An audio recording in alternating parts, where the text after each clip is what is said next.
Boa tarde, meu povo. A gente está começando mais uma aula de biologia, né? Então, semana passada a gente viu a classificação dos seres e hoje a gente vai dar continuidade na correção das atividades propostas, que eram 5 questões objetivas. Lembrando a vocês, aqueles que não tiverem acesso pelo Google Meet, assistam de modo assíncrono através desse vídeo e façam as atividades para terem a sua frequência registrada, tá certo? Porque a gente precisa registrar a frequência. E quando você não faz as atividades e não dá devolutiva ao professor, você fica com 2 faltas. E a gente não quer isso. Então a atividade abre hoje e eu vou recolher até quarta-feira da semana seguinte. Tá certo, meu povo? Então a gente bora começar. Bora ver as questões, bora trabalhar. Então, aqueles que perderam a aula da semana passada, assista o videozinho que eu produzi na última aula, tá certo? Que aí você vai tirar muitas dúvidas. E qualquer dúvida, pode me chamar pelo WhatsApp, tá certo? Então, vamos começar. Então, a nossa aula de hoje é a correção das atividades. Na última aula, eu estava trabalhando a classificação biológica, que no livro didático está entre as páginas 1 e 20 do seu livro. Então você procura lá quem já recebeu esse livro didático. Continuando. O que foi trabalhado na última aula foi os objetivos de conteúdo. Compreender a importância da classificação dos reinos, entender como se dá a interpretação da nomenclatura binomial de Linné, trabalhar as diferenças entre analogia e homologia, compreender a classificação e o conceito de espécie. Também vimos cladogramas e árvores filogenéticas e compreender a classificação de um vírus e o seu ciclo de reprodução. Foi visto isso na última aula, tá certo? Então vamos começar a nossa correção. Então a primeira questão, né? A taxonomia é o estudo de classificação dos seres vivos em nosso sistema. Considerando os conhecimentos de taxonomia, é correto afirmar que as regras de nomenclatura binomial de Linné estabelecem que, aí a gente fazendo um feedbackzinho da aula passada, que eu expliquei, até coloquei uma imagenzinha de uma rã e eu fiz a classificação daquela rã. O que é que eu disse? Então vamos pegar agora o milho, né? A gente tem um milho aqui. O milho, na nomenclatura binomial de Linné, ele é conhecido como Zea mais, né? Então, nesse caso, Zea significa o gênero. Então, o gênero sempre vem primeiro, seguido da espécie, que é mais. Então, a espécie é o tipo de milho, certo? Então, a espécie é o tipo de milho correspondente. Aí, uma coisa que a gente tem que perceber, que no gênero se começa com letra maiúscula. E quando a gente chega na espécie, tem que ser o quê? Letra minúscula. Outra coisa que a gente tem que perceber, que a escrita tem que ser naquele modo deitadinho, itálico, certo? Então, a escrita ela tem que ser itálica. Aí eu também falei na última aula que dependendo quem descobriu, ele pode colocar o nome à frente. Então, depois da espécie, coloca uma vírgula, coloca o nome da pessoa que descobriu e depois coloca uma vírgula e colocava o ano que foi descoberto. Então, foi essas características que eu dei no decorrer, certo? Aí vamos lá. Primeiramente, letra A. O gênero pode ser indicado sem se referir a uma espécie em particular. Se o gênero vem na primeira parte e a espécie vem na segunda, ele pode sim ser indicado, certo? E não precisa ter essa espécie em particular. O que não pode é o contrário. Vir a espécie e faltar o gênero. Então tem que ter o gênero para depois vir a espécie. Né? No caso aqui do milho, primeiro veio o gênero, que é Zea, depois vem a espécie, que é mais. Tá certo? Então, no caso aí, fica nessa forma, né? No caso, quem escreveu? Loretta Barnes. É por isso que aqui tem um L, mas completa com Loretta Barnes, né? Se for o nome do autor, né? Continuando. Para se referir a várias espécies de um gênero, pode-se usar SP após a denominação da família? Aí, no caso, a gente usa gênero e espécie. Família, ela vem antes de gênero. E no caso aí, a gente só pode usar SP depois da espécie, certo? Então essa questão estaria errada justamente por causa disso. Porque ela só poderia o SP vir depois. Exemplo, Trypanosoma cruzi, que é o verme causador da doença de Chagas. Quando você vê lá a palavra Trypanosoma cruzi, Trypanosoma é o gênero, cruzi é a espécie. Aí lá no final pode vir SP. Aí você pode completar com SP. Em alguns casos de animais a gente pode colocar sim. Outros não, tá certo? Então só a nível de informação, porque eu não tinha explicado isso na última aula, mas é bom a gente ter essa informação. Pode-se escrever o nome da espécie sozinho quando o gênero não for conhecido? Então, quando você tem a espécie, não pode. É aquele caso que eu estava falando na letra A. Tem que vir um gênero com a espécie. A espécie eu não posso colocar sozinho sem o gênero, certo? O gênero pode, mas a espécie sem o gênero, não, tá certo? Continuando. Ambos os nomes relativos ao gênero e à espécie devem ser escritos em grego. A nomenclatura binomial ela vem derivada do latim, do grego, certo? Então, ela tem mais de uma pronúncia na hora de ser composta. Então, meu povo, essa daqui estaria errada. Não é só do grego. Ambos os nomes relativos ao gênero e à espécie devem ser escritos em itálico sublinhado, como eu falei, itálico, mas não sublinhado. Por isso que estaria errada essa questão. Então seria somente itálico e não sublinhado. Qualquer dúvida, vocês podem me chamar lá no privado do WhatsApp, que eu vou estar à disposição de vocês, tá certo? Então eu agradeço e a gente vai continuar, né? Então vamos lá. Próxima questão.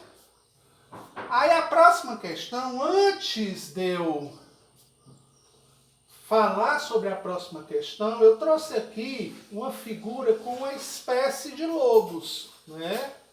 Nós temos aqui, para conhecer, né? Porque às vezes a pessoa pode ficar em dúvida com relação aos lobos, certo? Então, esse é o lobo lincal, que é o lobo que vive na floresta, né? Que é muito parecido com o lobo-guará, que vive numa savana, que é muito parecido com o lobo lupus, né? Então, Canis lupus, Canis lincal e Canis trans, certo? Eles têm características parecidas, eles vivem em ambientes assim, como florestas, savanas, né?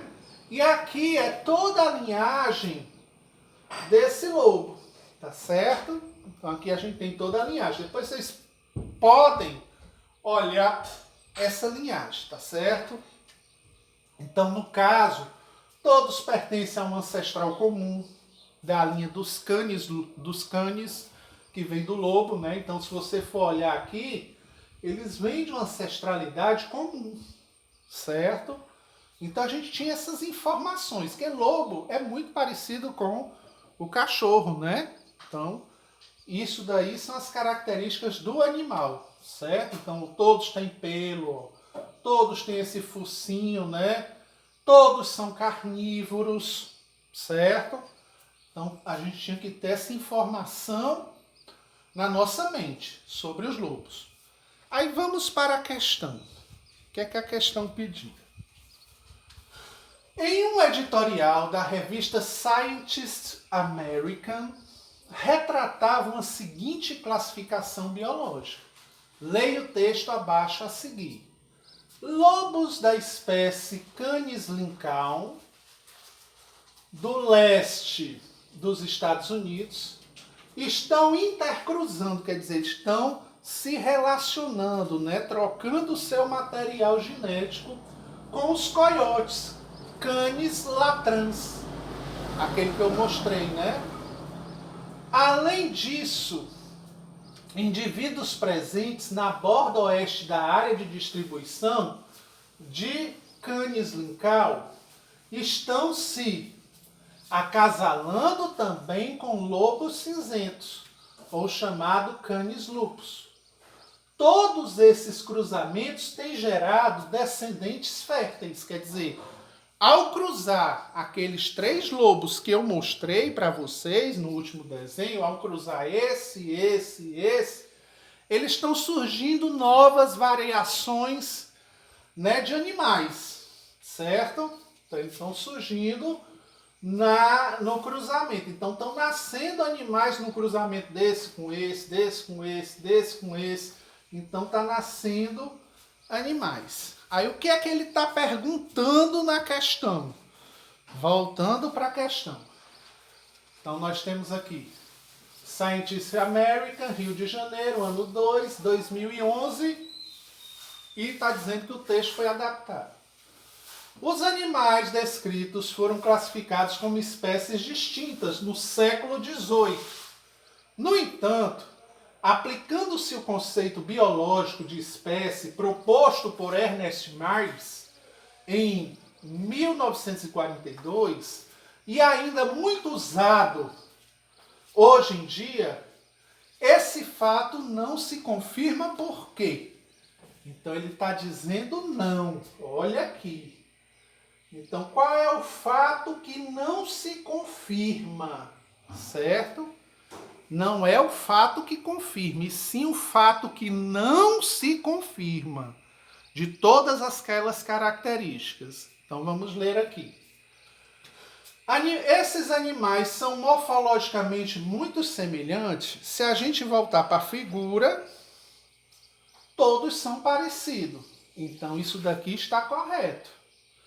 Então não é no caso aqui o que a gente quer, porque eles estão corretos. O fluxo gênico entre as 3 populações é mantido. Aí vamos ver aqui. Se eu cruzo um animal com esse, ele não vai ter as características originais. Né? Se eu cruzo esse com esse, não vai ter aquelas características genéticas iguais, né? Do Canis lyncaum, do Canis. Ele vai surgir uma raça que a gente poderia até dizer no cachorro como vira-lata, né? Quando a gente mistura raças diferentes de cachorro. Para mim ter uma raça pura, eu tenho que cruzar os 2 animais da mesma espécie, né? Por exemplo, eu tenho um cachorro salsichinha. Se eu quiser ter filhote salsichinha, eu tenho que cruzar com outro cachorro salsichinha. Mas se eu cruzar com raças diferentes, vai surgir uma nova raça, um novo ser diferente. Então, geneticamente, eles não são parecidos. Aí, no caso, aí, se eu, por exemplo, pegar minha cachorrinha, que é salsichinha, Dachshund, e misturar com um poodle, vai nascer um vira-lata. Então, ele não é puro, ele é uma mistura dos 2 materiais genéticos. Tá certo? Então, essa questão aí é que era a intrusa, aquela que não correspondia. porque não vai ser mantido a característica da população, ou fluxo gênico. Quando fala de gênico, vem de gens. Gens é o material genético, então ele vai ficar um material misturado. Então não vai ser mantido, tá certo? Então essa era a alternativa que vocês deveriam marcar. Apresentam nichos ecológicos muito parecidos. Apresentam, vivem em florestas, savanas e tudo, e eles se interrelacionam entre si. Então isso aqui está correto. Todos têm o mesmo ancestral comum. Todos vieram de uma árvore, né, de um cladograma, como eu expliquei para vocês, de uma ancestralidade comum. Vem dos canes, cachorros, lobos, né? Pertence ao mesmo gênero, pertence. Todos eles, na escrita, se a gente for olhar, ó, deixa eu voltar, desculpem aí, pessoal, voltando. Nós temos aqui, ó, canis, é o gênero, canis e canis. Todos têm o mesmo gênero. A segunda palavra é a espécie. Apesar das espécies serem diferentes, todos têm o mesmo gênero, tá certo? Então essa daí foi a correção da atividade número 2. Eu acho que vocês devem ter entendido. Quem não entendeu, me chama lá no privado. Vamos para a próxima atividade.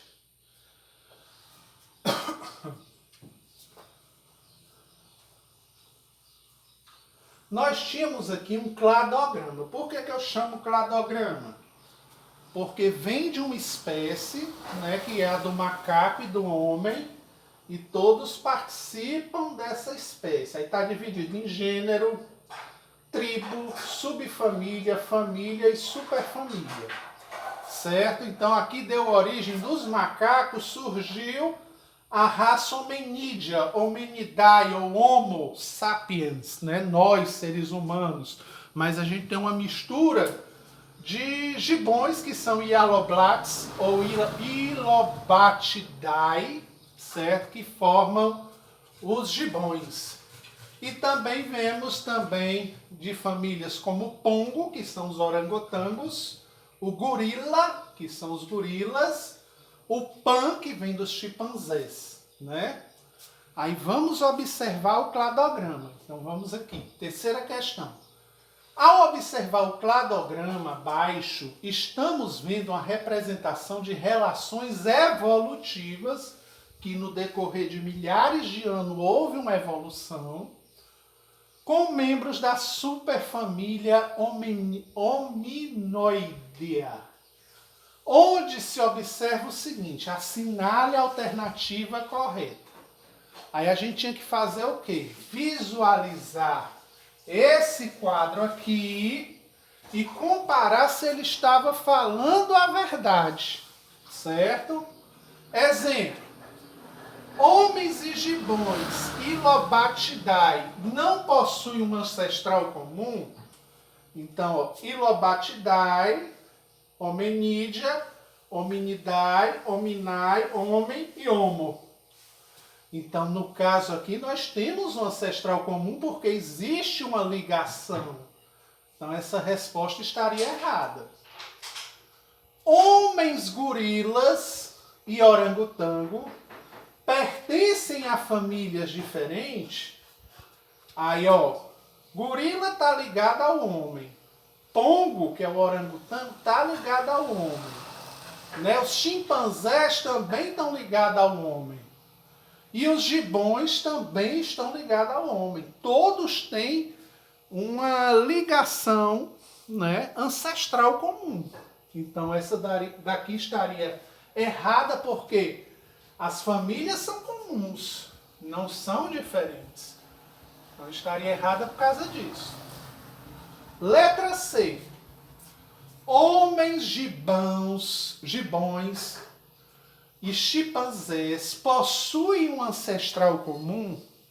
Nesse caso aqui, Homo. Aí o gorila. Não, cadê? Gibões, Pan. Né? Chimpanzés, Pongo. possuem um ancestral comum, todos vêm de uma mesma linhagem comum. Ó. Então, todos estão nessa escala. Então, eles têm uma linhagem comum. Então, nesse caso aqui, a alternativa correta era essa. Certo? Homens, orangotango, que é pongo, gibões e lobatidais são primatas pertencentes à mesma família. Aí a gente tem que olhar a escala de família. Aí nós temos ilobatidais e hominidais. Então, no caso, estaria fora o pongo, certo? Então, esse daqui não entraria.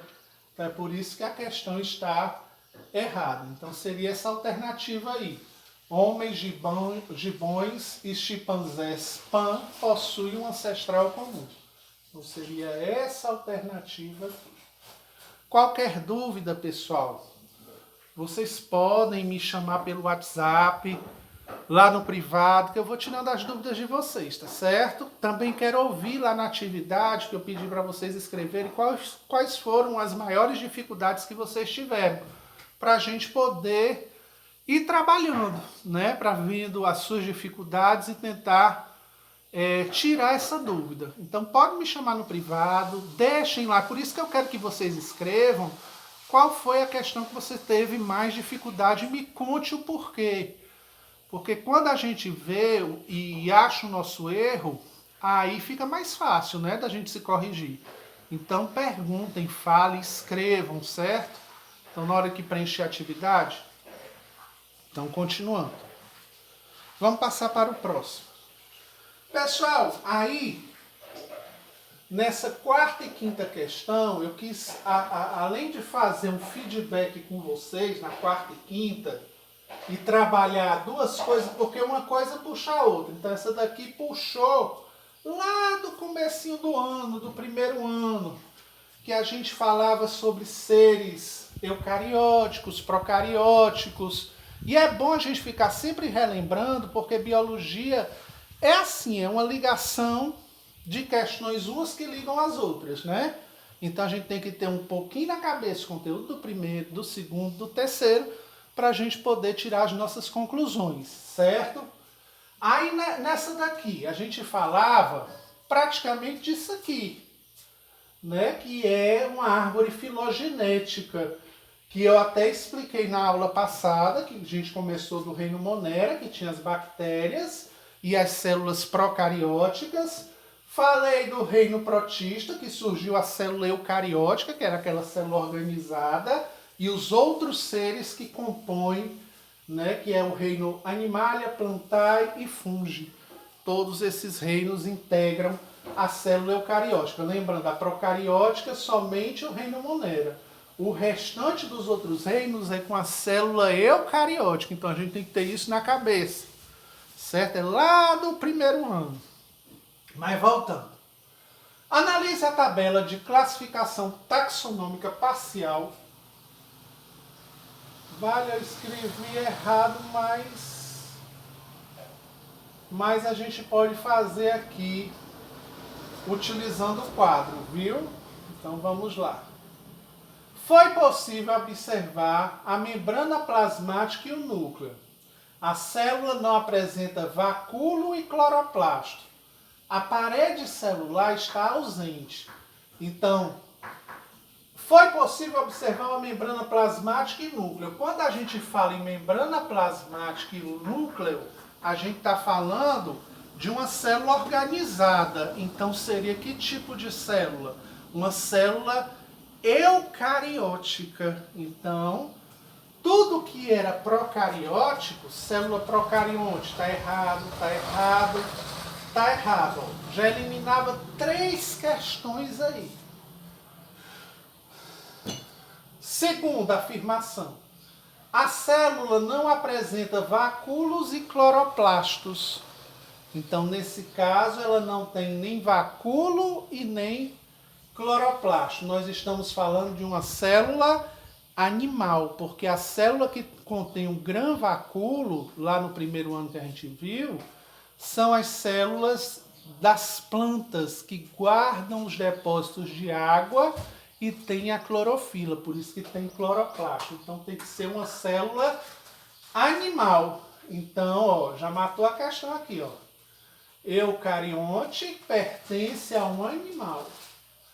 Por que não poderia ser essa, Marcelo? Porque essa daqui tinha que ser procarionte, não, porque bactéria ela só vive no reino Monera.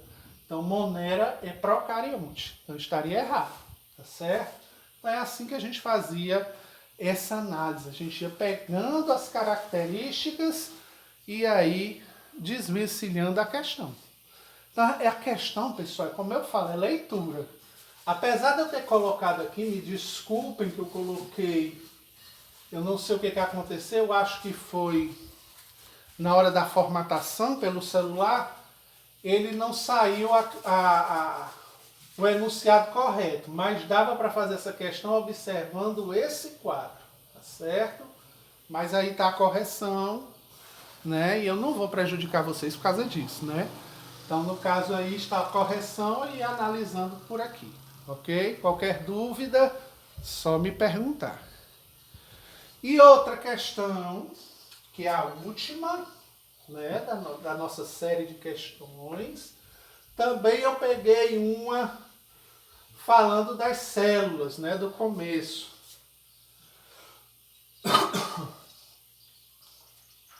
Aí a figura ficou em cima da resposta, mas aí lá eu arrumo, viu?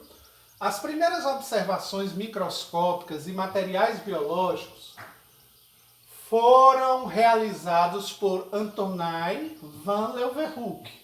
A partir do campo da microscopia, avançou principalmente com o desenvolvimento da microscopia eletrônica.